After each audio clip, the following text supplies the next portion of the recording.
It's so crazy. Jacksonville? It's like, what? The Dolphins are good? What? Right. I know, but it's so funny when you're talking about this. The Patriots look like hot garbage. It is week 2.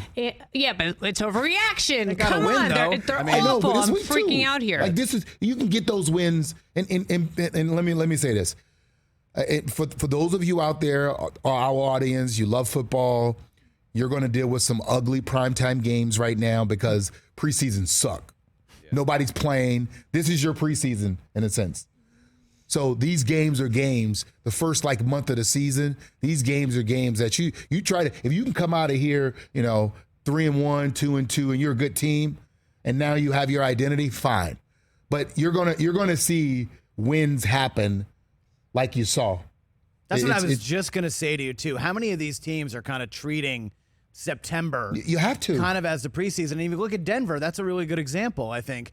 We don't really know what they're going to look like in October and November because nobody played in the preseason. Russell Wilson didn't take a single preseason snap. Cortland Sutton, Jerry Jeudy, all their big offensive guys didn't play. And now we're kind of seeing them work out the kinks. I mean, Nathaniel Hackett has taken a lot of heat in the first 2 weeks, kind of rightfully so, but he's still learning too, and he's still getting adjusted to some of his guys. Yeah, you look. I look at the primetime games, and I watch the level of competition, and they're one-sided. Mm-hmm. Yeah, I thought last night was going to be awesome, and it was 65-14. One-sided.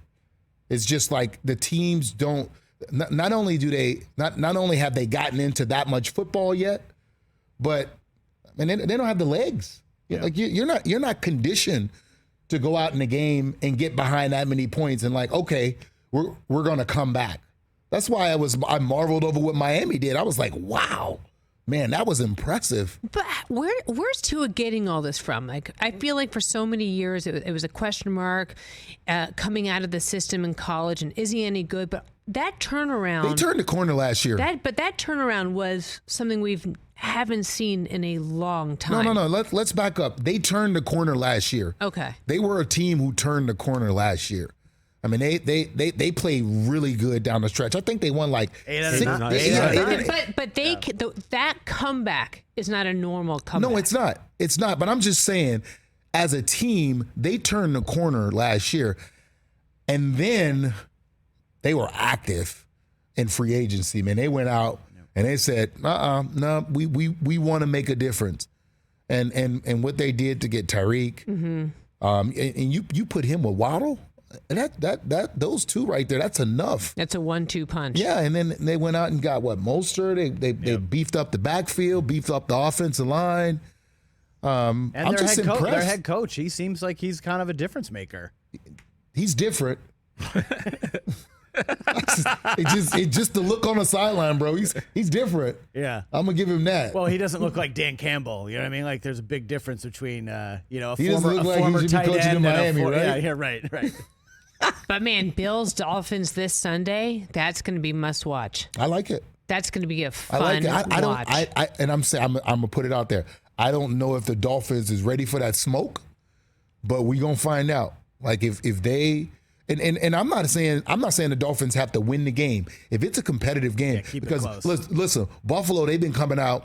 So back in the day when we used to play, I was in Indianapolis and we go play the Buffalo Bills. Right before they would call out the Buffalo Bills, on the screen they put up this herd of buffaloes stampeding, and you could feel it. Right now, when I watch the Buffalo Bills, that's what they feel like when they take the field. They just feel like they're gonna just stampede you, and I'm like, who can withstand this? Who can take this on? It's kind of great timing to have Stephon Diggs calling in, huh? Yeah.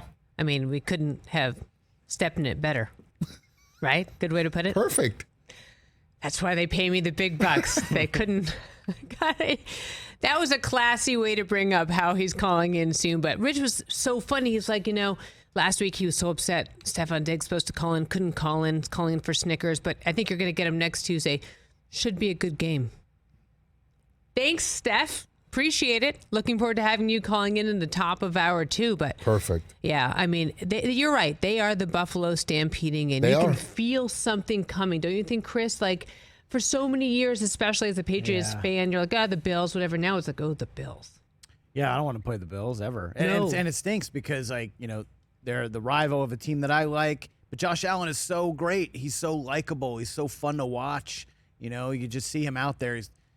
His touchdown, but I think it was the second Diggs touchdown where he's just kind of casually rolling to his left and just flicks his wrist and it goes 50 yards. And you're like, holy crap, like that's incredible. And it's fun to watch his team play. And here's the thing: if you're an opposing team, when you look at the Buffalo Bills team, like there's nobody you don't like. You're not like exactly. Like, oh, that dude, I can't stand him. Like Brian Cox isn't on the team. Right? They don't have any of that. Like there's nobody on that team that you look at and you're like, he's a dirty player. I can't stand him. Yeah. You're just like, all right, it's the Buffalo Bills and they're good. And he impressed Tyreek Hill. He was out there watching, tweeting about Steph Diggs, saying, hey, Allen and Diggs connection is crazy. I mean, he's scouting. Man. He's watching, right? It is. And you remember last year, Diggs they were throwing the ball around. He didn't get off to a great start. Yeah. Well, they changed that. Well, no Gabe Davis last night really allowed Stephon Diggs to eat. Gabe Davis. Yeah, but even the week before, I mean, with Jalen Ramsey on him, they went at him. Yeah. They're like, we're throwing the ball to Steph. Man, you think he's happy not to be in Minnesota? I mean, you think. But he has an uncanny way to find the open field. And you would think it's like, he's there. Cover him. Yeah. Yeah, but they do a great, let me say this, his acumen for football and their abilities to move him around in different areas. And what happened last night was the others stepped up. When the other guys catch the ball and they make plays, you throw a screen to a fullback who scores. Your tight ends are making plays. Then you can't just key on one guy, and that's what they needed to happen. And when you realize, hold on, wait, Josh is going to throw other people the ball. Everybody's trying to get open now.